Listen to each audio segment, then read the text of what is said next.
ஓம் ஸ்ரீ லக்ஷ்மி நரசிம்ஹாய நமஹ.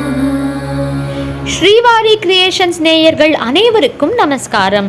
ஸ்ரீவாரி கிரியேஷன்ஸ் வழங்கும் நரசிம்மர் ஜெயந்தி சிறப்பு நிகழ்ச்சிக்கு உங்கள் எல்லாரையும் வெல்கம் பண்ணுறோம். இந்த அற்புதமான நிகழ்ச்சியில் நீங்கள் எல்லாரும் பிரஹ்லாத சரித்திரம், நரசிம்ம அவதாரம் எப்படி நடந்தது, ஹிரண்யகசிபுவோடைய தபஸுக்கான பலன் எப்படி இருந்தது, குழந்தை பிரஹலாதனுக்காக பெருமாள் எப்படி அவதாரம் பண்ணார், இது எல்லாத்தையும் தான் கேட்க பொருள். அது மட்டும் இல்லாமல் இந்த நரசிம்ம அவதாரத்தை பெரியாழ்வாரும் திருமங்கையாழ்வாரும் எப்படி அனுபவிச்சிருக்கா அப்படின்றதையும் நம்ம ஒரு 2 பாசுரங்கள் மூலியமாக தெரிஞ்சுக்க போகிறோம். அது எல்லாத்தையும் நம்ம எல்லாருக்கும் இப்போ ப்ரெசென்ட் பண்ண போகிறா ஸ்ரீமதி சித்ராமூர்த்தி அவர்கள். நம்ம எல்லாரும் அவளோடு சேர்ந்து இப்போ அதை எக்ஸ்பீரியன்ஸ் பண்ணலாம். இன்னைக்கு நாம பார்க்க போறது நரசிம்ம அவதாரம் உன்னுடைய பக்தி, இரண்யகசிபுவோட பக்தியை பத்தி. அதுல இரண்யகசிபு ஒரு அசுரன், அவனுக்கு என்ன பெரிய பக்தி அப்படின்னு கேட்கலாமா? இன்னைக்கு நம்ம நரசிம்ம அவதாரம் ஒண்ணு கிடைச்சதே அவரால் தான். ஏன்னா அவர் பிரகலாதனை படுத்தலைன்னா நரசிம்ம அவதாரம் நமக்கு வந்திருக்க மாட்டார். சரி, அவரெல்லாம் படுத்துறதுக்கு எவ்வளவு ஒரு பவர் வேணும் இல்லையா? அதாவது பெருமாள் இறங்கி வர்ற அளவுக்கு படுத்தணும் அப்படின்றதுக்கே ஒரு பெரிய தபஸ் வேணும்ல. இதுல ஜெய் விஜய் இவ 2 பேரும் தான் முதல்ல இரண்யாக்ஷன், இரண்யகசிபு, அதுக்கப்புறம் ராவணன், கும்பகர்ணன், சிசுபாலன், தந்தபக்தரன் அப்படின்ற அவளே 3 ஜென்மமும் பெருமாளை ரொம்ப எதிர்த்து பெருமாளோட கோபத்துக்கு ஆளாகி இவ சாபமும் கழிச்சுது, நமக்கு அவதாரமும் கிடைச்சிது. இதுல எஸ்பெஷலா நரசிம்ம அவதாரத்துக்கு என்ன ஒரு ஸ்பெஷல்னு கேட்டா, நான் கொஞ்ச நேரம் தான் இருந்தாரு.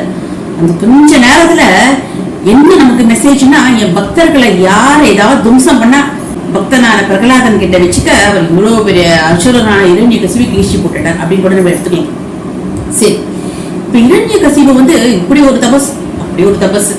என்னைக்குமே நான் சொல்ற மாதிரி அசுரர்களுக்கு இருக்கிற தபஸ் நமக்கு இருந்தா நம்ம எங்கேயோ போயிடலாம். ஆனா நம்மளால ஒரு குறைஞ்சபட்சம் ஏகாதேசி உபவாசம் கூட நம்மளால இருக்க முடியல.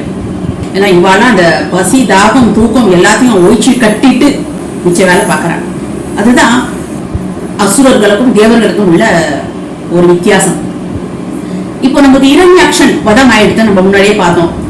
அந்த அவதாரத்துல வராக அவதாரத்துல இரண்யாக்ஷன் பூமாதேவியை கீழே ஓடிட்டு போக அதை பெருமாள் வராக அவதாரம் எடுத்து மீட்டன் வந்தார். பூமாதேவியை மீட்டு அவனை அழிச்சிட்டார் அப்படின்னு வராக அவதாரத்துல நம்ம பார்த்திருக்கோம். அதுக்கப்புறம் இரண்யாக்ஷன் இறந்துட்டான் அப்படின்னு 2 பேரும் இரட்டையர்கள், 2 பேரும் இரட்டையர்கள். இவா 2 பேரும் ஜெய விஜயாவா இருந்தாரு. சனத், சனாதகர், சனசுஜிதர், சனத்குமாரர் இவாள பெருமாளை தரிசனம் பண்ணும்பொழுது பெருமாளை இப்ப தரிசனம் பண்ண முடியாதுன்னு சொல்லவே அவ கோச்சிட்டு, நீ இது மாதிரி தடுத்து நிறுத்திட்டே, நீ ஒரு ராட்சசனா பிறக்கணும் அப்படின்னு பிரம்மாவோட மானச புத்திரர்கள் சாபம் கொடுக்கவே பெருமாளுக்கும் வேற வழி இல்லை. அவ தான் 3 ஜென்மம் என்னை எதிர்த்து என்னை அட அப்படின்னு சொல்லவே அவ தான் வந்திருக்கான். இது முதல் அவதாரமான இரண்யாக்ஷன், இரண்யகசிபு. இரண்யாக்ஷர் வராக அவதாரம் பூமாதேவியை கடத்திட்டு போய் பெருமாளோட சாபத்துக்கு பாவத்துக்கும் ஆளாகி நல்ல காலம் முதல் ஜென்மம் கழிச்சு படுத்தி அவனுக்கு இரண்யகசிபுக்கு ஒரே கோபம். 2 பேரும் இரட்டையர்கள் வேற இல்லையா? அண்ணா தம்பி 2 பேரும் ஒன்னா இருக்கும்போது திடீர்னு சகோதரர் இறந்து போயிட்டா எவ்வளவு மனசு கஷ்டமா இருக்கும் இல்லையா? இப்படி ஒரு கஷ்டமா இருக்கு அவருக்கு, என்ன பண்றதுன்னே தெரியல. அப்போ ஒரு கூட்டம் கூடுறாரு. இந்த மாதிரி நாராயணன் அவங்களும் பாருங்க நிறைய உபதேசம் வேற பண்ண வர நமக்கு ரொம்ப ஆச்சரியமா இருக்கும். நாராயணன் ரொம்ப பக்திக்கு ஆட்பட்டவர். அவர்கிட்ட என்ன ஒரு மைனஸ் பாயிண்ட்னா பக்த வச்சலன், பக்தர்களுக்காக அவர் என்ன வேணா செஞ்சுட்டு வரும். அதுதான் அவர்கிட்ட ஒரு பெரிய மைனஸ்ன்னு சொல்லி இரண்யகசிபு சொல்றாரு. அவருக்கு தெரிஞ்சிருக்கு. ஏன்னா அவரோட தொழில் என்னவா இருந்தது, முன்னாடி போன ஜென்மா என்னவா இருந்தாரு, ஜென்மாந்திரமா அவர் ஜெய் விஜய் வாயில் காப்பானதுல இருக்காரு. ஆண்டாள் கூட குடிதோறும் வாயில் காப்பானே மணிக்கதம் தாழ்த்திடுவாய். ஸோ அவளுக்கு பெருமாளை பற்றி நல்லாவே தெரியும். ஏன்னா நம்மளால கோவிலுக்குள்ள அடிச்சு பிடிச்சி உள்ள போனோம். அவள் ஜஸ்ட் இப்படி திரும்பி பார்த்தாலே பெருமாளோட தரிசனம் கிடைக்கும். அப்போ இப்போ வேறுபட்ட புண்ணியம் அவளுக்கெல்லாம் இல்லையா? ஸோ அவருக்கு பெருமாளை பற்றி தெரியாதியா இருக்கும். அவர் சொல்றாரு, இந்த நாராயணன் இந்த மாதிரி பக்த வச்சிருந்தேனே அது அப்படின்னு. ஆனால் நான் அவரை சும்மா விட மாட்டேன். அவரோட ரத்தத்துல என்னோட இறந்து போன சகோதரனுக்கு ஆகுருதி கொடுத்தாதான் எனக்கு மனசு ஆறும் அப்படின்லாம் சொல்லி வீர வசனம் பேசுறாரு. விஷ்ணு அப்படிங்கிறது எவ்வளவு பெரிய வஸ்து, ஏன்னா நமக்கு தெரிஞ்சிருக்கு பாருங்க. விஷ்ணு எவ்வளவு பெரிய தெய்வம் அப்படிங்கிறது அவருக்கு எப்படி தெரிஞ்சிருக்கு பாருங்க. அவரே சொல்றாரு, விஷ்ணுவை அழிக்கணும், என்ன பண்ணணும் அப்படின்னா தபஸ். ஸோ தபஸ் பண்ணணும், வேற வழி இல்லை அப்படிங்கிறத தபஸ் பண்ண ஆரம்பிக்கிறார். நெடுங்காலம் தவம் பண்ணாரு. எப்படியாச்சும் அவரோட தலையிலேருந்து புகையெல்லாம் கிளம்பி 4 பக்கம் இப்படி வீச ஆரம்பிச்சிருக்கோம். தபஸ் தபஸ் என்னைக்கு மீன் போக்காது பாருங்க. அப்படி தொழு அப்படியே இந்த நெருப்பு கொழுந்தல நதி கடல் எல்லாம் குதிக்க ஆரம்பிச்சிருக்கு. மலைகள் பூமி எல்லாம் நடுங்க ஆரம்பிச்சிருக்கு. நட்சத்திரங்கள் செதறி விழ ஆரம்பிச்சிருக்கு. 10 திக்குக்கும் தீப்பொறி அப்படியே பதிந்த மாதிரி ஒரு குளு எல்லாரும் ஒரு ஹீட் ஆகி போச்சு. அது மட்டும் இல்ல, இந்த கடுமையான வேகத்துல வீண் உலகமே பற்றி எறிய ஆரம்பிச்சிருக்கு. தேவர்களுக்கு ஒரே பயம். ஏன்னா என்னைக்குமே தேவர்களுக்கு வந்து பாவம் இன்செக்யூர் ஃபீலிங் ரொம்ப ஜாஸ்தி இல்லையா. பிரம்மா கிட்ட ஓடி வர, பிரம்மா பிரம்மா சுவாமி என்ன இது, இவர் உங்க பதவிக்காக இப்படி பண்றாரா, தபஸ் பண்றாரா, எனக்கு தெரியலையே, அவன் என்ன வேணா பண்ணுவானே, எங்களை காப்பாத்துங்க. பிரம்மாக்கு தெரியாததா? ஒன்றும் சொல்லலை. சரி நீங்க எதுவும் கவலைப்படாதீங்க அப்படின்னு சொல்லிட்டு பிரம்மா வந்து பிருகு, தக்ஷன், பிரஜாபதி இவாளையெல்லாம் சூழ அந்த இடத்துக்கு வந்தாச்சு. என்னன்னு தெரியல. உடனே எங்கன்னு தேடுறா. எப்படி இருக்காருன்னா மேகம் வந்து அப்படியே மறைச்சிருந்த சூரியன் மாதிரி அவரு மண்ணுக்குள்ளேயே மறைஞ்சு போயிட்டாரு. அப்படியே பார்க்கறாரு. குரல் மட்டும் வருது. பிரம்மதேவர் வந்து பிரம்மாவை குறிச்சு தபஸ் இருக்காரு. எல்லா நாமமும் மட்டும் காதுல விழுது. ஒண்ணுமே புரியல. எத்தனை வருஷம் அப்படின்னா 365 தேவ வருஷம். தேவ வருஷம் வந்து நமக்கு வந்து 365 நாள், அவளுக்கு ஒரே ஒரு நாள் தேவர்களுக்கு. அப்படின்னு நீங்க கணக்கு பார்த்துக்கோங்க. 365 வருஷம் அவன் விருந்திருக்கான் அப்படின்னா எத்தனை வருஷம். இத்தனை வருஷம் பண்ணும்போது பெருமாள் வராதியா இருப்பாரு. பிரம்மா வந்துட்டாரு. கஷ்ய முனிவரின் புதல்வரே எழுந்துரு, உனக்கு மங்களம் உண்டாகட்டும். நீ தபஸோட பயனை அடைஞ்சிட்ட, உனக்கு வேண்டிய வர தரவைதான் நான் இங்க வந்திருக்கேன் அப்படின்னு சொல்லி கமண்டுள்ள தண்ணி வச்சு தெளிக்கிறாரு. தெளிச்ச உடனே எழுந்துக்கிறாரு. பிரம்மனை துதிக்க ஆரம்பிச்சிட்டாரு. என்ன வேணும் அப்படின்னு கேட்டாரோ இல்லையோ, சுவாமி இறைவனே உங்களுக்கு வந்து உங்களுக்கு நிகர வரம் வழங்குவதில் யாருமே கிடையாது. எனக்கு ஒன்னே ஒன்று மட்டும் சொல்லுங்க, எந்த ஜீவராசிக்கும் எல்லா மரணம் நிச்சயம், ஆனா எனக்கு இந்த தபஸ் மூலியமா மரணமே இருக்கக்கூடாது. அதுக்கப்புறமா அது மட்டும் கிடையாது. பிரம்மாவுக்கு எப்படி சோதனை பாருங்க. உள்ளே வெளியே பகல் இரவு தங்களால் படைக்காவிட்டாலும் தக்ஷன் முதலே உங்களால படிச்சதுலேயே இருக்கக்கூடாது. சரி நீங்க படைக்கல, தக்ஷன்லாம் படிச்சாரோ இல்லையோ, ஒரு காலத்துல அவரும் படிச்சதா இருக்கு. அவர் படிச்சதுலேயே எனக்கு மரணம் இருக்கக்கூடாது. அஸ்திரம் சஸ்திரம் மண் விண் இந்த மாதிரி எங்களையும் எனக்கு மரணமே ஏற்படக்கூடாது. மனிதர்களையும் முட்டு வைக்கல பாருங்க. மனிதர்கள் விலங்குகால கூட எனக்கு மரணம் இல்லை. உயிருள்ளவை உயிரற்றவை தேவர்கள் அசுரர்கள் நாகர்கள் முதலியவர்களாக மரணமே ஏற்படக்கூடாது. போரில் என்னை எதிர்ப்பர்கள் அப்படிங்கிற எதிர்க்கணும் நினைக்கவே பயப்படுவாங்க. எவன் எதிர்ப்பான்? இப்படி என்ன இருந்தா எதிர்க்கணும் எவனுக்கு எண்ணமே இருக்கக்கூடாது. எல்லா பிராணிக்கும் நான் தான் சக்கரவர்த்தியா இருக்கணும். இந்திரன் முதலிய லோகபாலர்கள் வந்து தங்களை கொண்டாடுவது போல என்னையும் நீ கொண்டாடணும். தவம் யோகம் இவற்றின் சக்தியால் பெருமை ஏற்பட்ட யோகிகள் சித்தர்கள் பெயர் பெற்ற எங்கும் எப்போதும் அழியாத அனிமா சக்தி அழகியமா மணிமா லகிமா என்னெல்லாம் சக்தி இருக்கோ அத்தனை செல்வத்தையும் நீங்க எனக்கு கொடுக்கணும் அப்படின்னு சொல்லிட்டாங்க. வேற வழி கிடையாது. ஏன்னா தபஸ் பண்றது உண்மையான தபஸ்க்கு பெருமாள் வந்தே ஆகணும். வருது மட்டும் கிடையாது, பலனையும் கொடுத்தே தான் ஆகணும். பிரம்மா புத்திரனே இரண்ய கசிப்பு, நீ கேட்ட வரங்களை எவராலும் பெறவே முடியாத ஒரு இதை கேட்டிருக்க, நான் உனக்கு அளிக்கிறேன் அப்படின்னு சொல்லிட்டு கிளம்பி போயிட்டாரு. தபஸ்க்கு ரொம்ப பலன் உண்டு. பாருங்க எப்பேற்பட்ட ராட்சசன் எப்படி ஆட்டி படிக்கிறான் பாருங்க. உலகத்துல யாருமே நிம்மதி இல்லாத ஆயிட்டா. அதுக்கப்புறம் வழக்கம் போல தேவர்கள் வந்து பிரம்மா கிட்ட முன்னிட்டு எங்களுக்கு ஏதாவது நல்ல வழி பண்ணணும், நாங்க எங்க இருக்கிறது எத்தனை நாள் இருக்க முடியும் அப்படின்னு திக் பாலகர்கள்லேருந்து அத்தனை பேரும் ஒரு லோகமே ரொம்ப அழகுது. அதுக்கப்புறம் எல்லாரும் பெருமாள் கிட்ட போறா. அதுக்கப்புறம் எல்லாரும் வந்து உபவாசம் இருந்து ஒரே சிந்தனையோட தேவர்கள் வந்து மனசெல்லாம் அடக்கி முறிமுகப்படுத்தி இவா பாவம் உண்மையா எல்லாத்தையும் ஊன் உறக்க மறந்து பெருமாளுக்கு தபஸ் இருக்கிறா. அதுக்கப்புறம் மேகம் போல ஒரு கர்ஜிக்கும் குரல் ஒன்று கேட்கறது. என்ன அப்படின்னு சொன்னா அந்த ஒளி கேட்டு எல்லாருக்கும் ஒரே சந்தோஷம். என்னன்னா இவர்களே பயம் வேண்டாம், உங்களுக்கு அனைத்து நலன்களும் உண்டாகும். எனது சொல் ஜீவராசிகள் அனைத்திலும் நலம் பெயர்பெற்றது. நான் வந்து ஒரு சொன்ன ஜீவராசிகள் நலம் தான் உண்டாகும். அதாவது என்னோட அறிவுரையை ஏற்றா எல்லாருக்கும் ரொம்ப நன்மை இருக்கு. இந்த அர்ப்பணை இவனோட செயல்கள் பற்றி எனக்கு முன்னமே தெரியும். அவனை அழிப்பேன், நீங்க கொஞ்சமும் கவலைப்பட வேண்டாம். தேவர்கள், வேதங்கள், பசுக்கள், அந்தணர்கள், சாதுக்கள், சான்றோர்கள், வேதம் கூறும் தர்மம் அப்படின்னு என்னிடத்துல பகைமை எவன் கிட்டலாம் இருக்கோ அவன் கண்டிப்பா விரைவிலேயே அழிஞ்சு போயிடுவான். இவனுக்கு எவ்வளவுதான் ஐஸ்வர்யம் இருந்தா கூட அவன் எதுவுமே காப்பாத்தாது. மேலும் பகைமையை அறியாதவனும் பொறி புலன்களை அடக்கி அமைதியாக இருப்பவனும் பெருமனம் படைத்த மகாத்மாவும் அவன் புதோலனான பிரகலாதன் அவனுக்கு துரோகம் எப்ப இழைப்பானோ, பிரகலாதன் ஒரு குழந்தை பிறப்பானா, பெருமாள் அதான் சூஷகமா சொல்றாரு, அவனுக்கு பகைமைனா என்னன்னே தெரியாதான். அது மட்டும் இல்ல, எல்லா பொறிகளையும் தன் கட்டுப்பாட்டுக்குள்ளேயே வச்சுட்டு இருக்கிறவரான். அப்பேற்பட்ட தன்னுடைய புதல்வனுக்கு அப்படின்னா எப்பேற்பட்ட ஒரு பிராகியம் பாருங்க, பிரகலாதன் இரண்யகசிபு தான் பிறக்க போறான், முன்னாடியே சொல்லிட்டாரு. அந்த புதல்வனுக்கு அவன் ஒரு தீமை செய்வான் அப்படின்னா கண்டிப்பா பிரம்மாவோட வரங்களால சகல வல்லமையும் பெற்றவனா இருந்தாலும் அவனை அழிச்சு வேரோட பிடுங்கிடுவேன் அப்படின்னு சொல்லிட்டார். சோ ஒரே சந்தோஷமா ஆச்சு. இதை கேட்ட தேவர்கள் ரொம்ப சந்தோஷம் அடைஞ்சு இரண்யகசிபு அழிஞ்சிட்டான் அப்படின்னு ஒரு மனசு நிம்மதியோட வந்துட்டான். பிரகலாதன் மட்டும் ஏன் இவருக்கு கொடுக்கணும், ஏன் இப்படி பக்தியா இருக்கணும் அப்படிங்கிறது கூட கதை இருக்கு.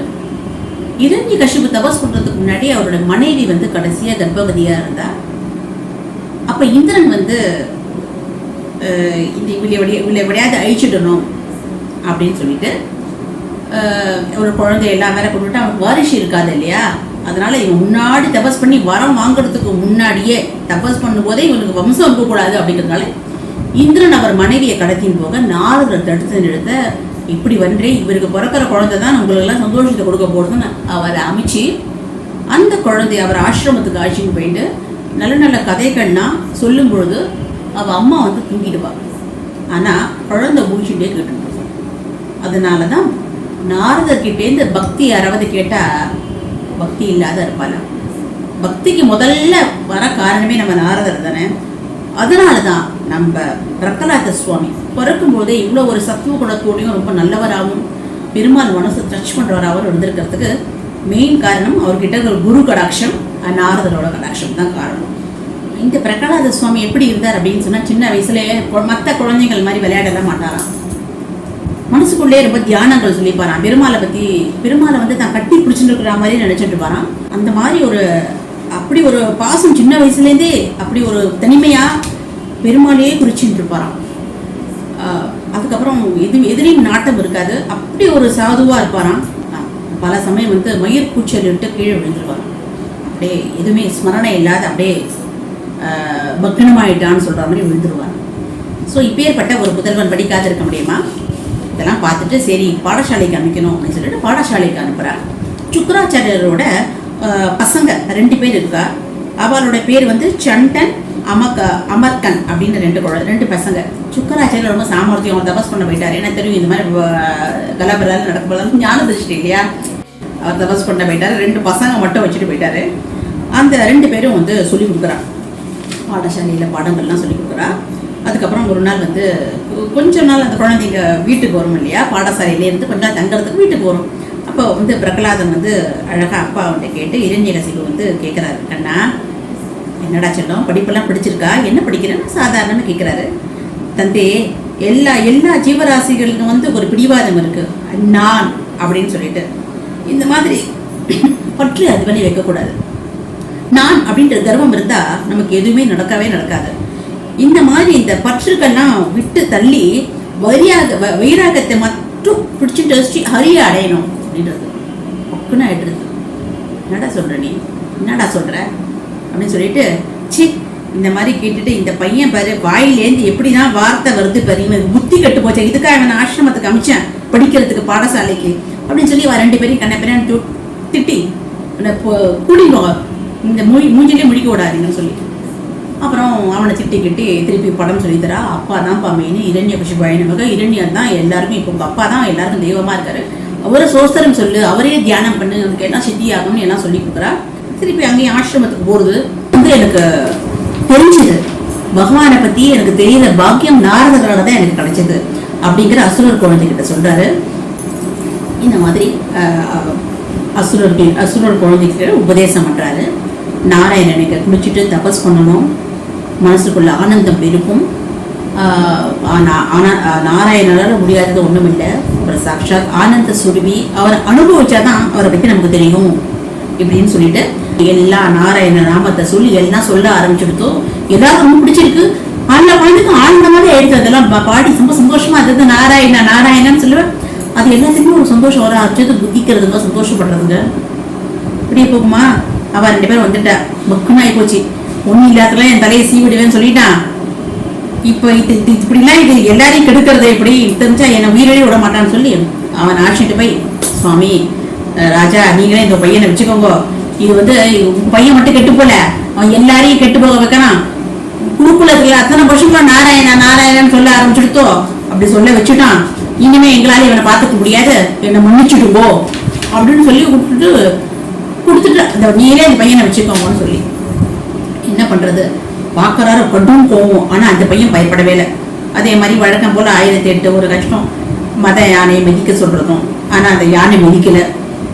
கையெடுத்து சேவிச்சுட்டு சுத்திட்டு போயிட்டு மலையிலேருந்து உருட்டி விட்டுட்டு ஆத்தி கொடுத்துக்குள்ளே மறுபடியும் வந்து சேர்ந்துருது. ஏன்னா பெருமாளை தான் காப்பாற்றி விடுறாரு. அதுக்கப்புறம் அவன் அம்மாவை வச்சு விஷமும் குடிக்க சொல்றாரு. அவன் அம்மாவுக்கு ஒரே அழுக வருது. ஐயோ, விஷத்தை குழந்தைக்கு கையால் குடிக்க சொல்றாருன்னு சொல்லி. ஆனா அதையும் சாப்பிட்டு விஷம் ஒன்றும் பண்ணலை. ஏன்னா அதான் பெருமாள் தான் எல்லாத்துலயும் இருக்காரு. இந்த மாதிரி எல்லாத்தையும் பண்ணி கூட இந்த குழந்தை வந்து சாகாது அப்படின்னு தெரிஞ்சு போச்சு இரண்யகசிபுக்கு. நானும் இவ்வளோ பொறுமையா பார்த்தேன், ஆனா என் பொறுமைக்கும் ஒரு அளவே இல்லாத போச்சு அப்படின்னு சொல்லிட்டு ரொம்ப கோவப்படுறாரு. கோவப்பட்டு நீங்க வா, உன்னை இப்போ எங்கடா இருப்பாங்க உன் பெருமாள்? உன்னை அப்படி கழுத்தை நெரிச்சு வெட்டி போட்டா வருவானடா பெருமாள்? எங்கடா இருப்பாரு? எங்கடா இருக்காரு? அப்ப எல்லாருமே தான்ப்பா இருப்பாரு. தூணிலும் இருப்பான், துரும்பிலும் இருப்பான். நீங்க சொல்றீங்களே அந்த வார்த்தை, அதுலயே இருப்பாருப்பா அப்படின்னாரு. அதுல என்ன ஹைலைட்னா, எப்படிப்பே நம்ம நல்ல வார்த்தை சொல்லணும்னு சொல்லுவா. நம்ம நல்ல வார்த்தை சொன்னாதான் அந்த வார்த்தை நம்ம வைப்ரேஷனா நமக்கே திருப்பி வரும். அதுக்குதான் பெரியவா அழகா சொல்லுவா, நல்லதே சொல்லு, தத்தாஸ்து லேவர் சொல்லிட்டு போவான்னு சொல்லுவா. கெட்டதோ இல்ல சாபமோ கொடுத்தா அதுவே நமக்கு திரும்பி வரும் அப்படின்னு சொல்லுவா. அதனால அந்த குழந்தை சொல்லிட்டு உங்க சொல்ற வார்த்தையிலேயே இருப்பான் பான்றது. ஏன்னா துரும்பிலையும் இருப்பான்னு சொல்லியாச்சு. பெருமாள் அவர் வாயிலே சொல்ல வச்சான், தூண்ல இருப்பானடா, உன்னை வெட்டினா தூண்லேயே வருவானாடா. தூணை என்ன பண்ற பாரு அப்படின்னு சொல்லி முதல்ல இவனை ஒண்ணு பண்றான் வரணும் அவனை கழுத்துல வெட்டுனான்னு சொல்லும் போது அப்படியே கர்ஜனை அப்படியே கேட்கறது. பிரளய கால கர்ஜனையோ, பிரளயம் வந்துருதோ அப்படிங்கிற மாதிரி ஒரு பெரிய கர்ஜனை. அத்தனை பேரும் அப்படியே தேவர்கள் எல்லாமே கெடுக்கெடுத்து போயிட்டானா, இரண்ய கசுவே கடுப்பெடுத்து போயிட்டான். அந்த அளவுக்கு ஒரு கர்ஜனை அவன் கேட்டதே கிடையாது. அப்படியே வராரு. அப்படியே வந்ததுக்கு அப்புறம் யாருமே ஒண்ணுமே புரியல. என்ன மாதிரி வருவோம், சத்தம் வருது. மறுபடியும் உதைக்கும் போது உள்ளேந்து வர ஆரம்பிக்கிறாரு. அந்த பாகவதம் ஸ்லோகம் பாருங்க, எவ்வளவு அருமையா இருக்கும்.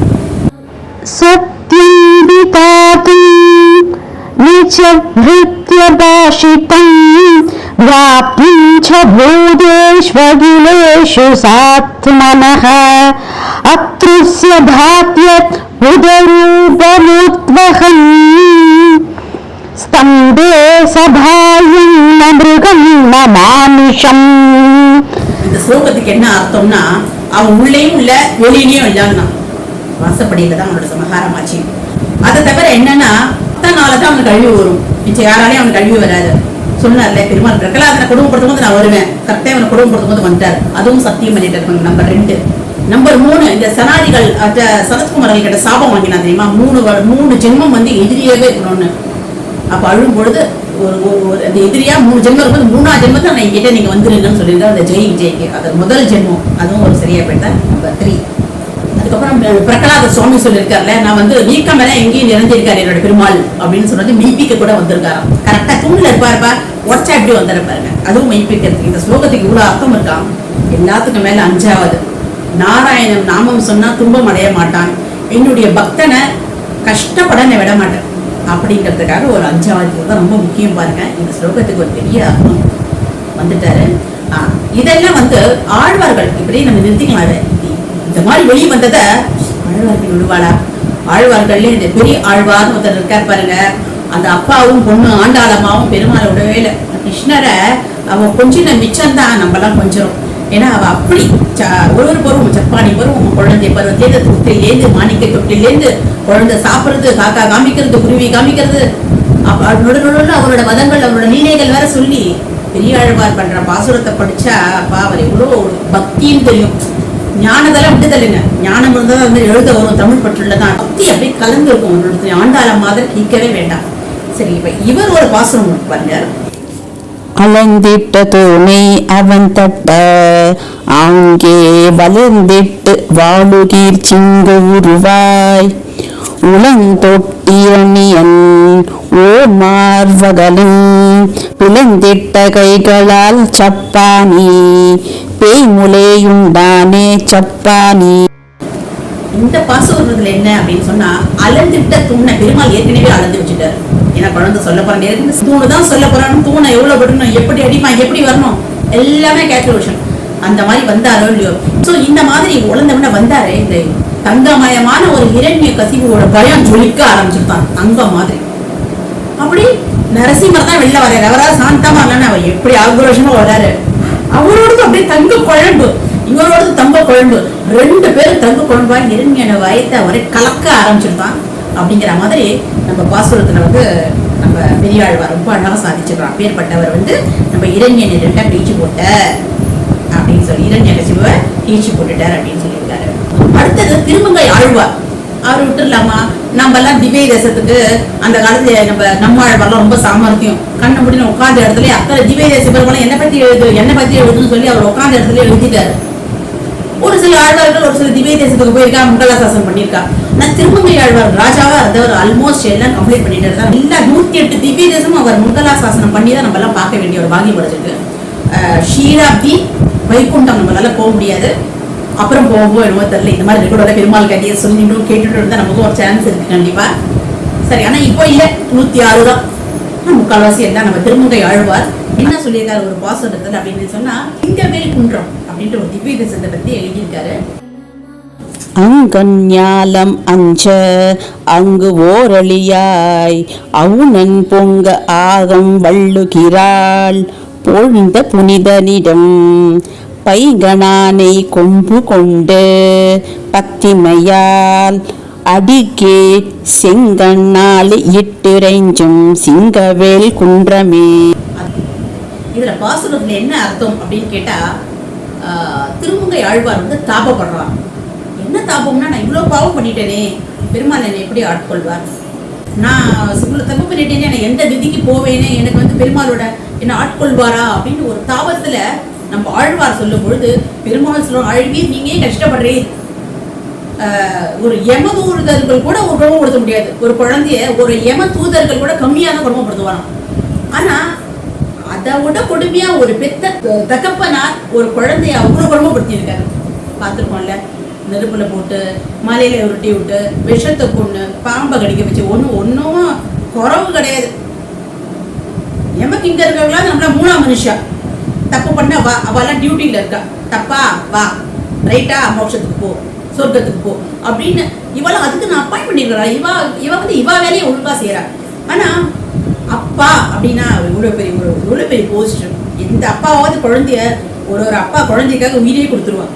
ஆனா இந்த இரண்யகசிபு பெரிய சக்தி வாய்ந்த ராஜா, ஆனா தன்னோட சுய நலத்தினால அந்த குழந்தைய எவ்வளவு கொடுமைப்படுத்தினாரு.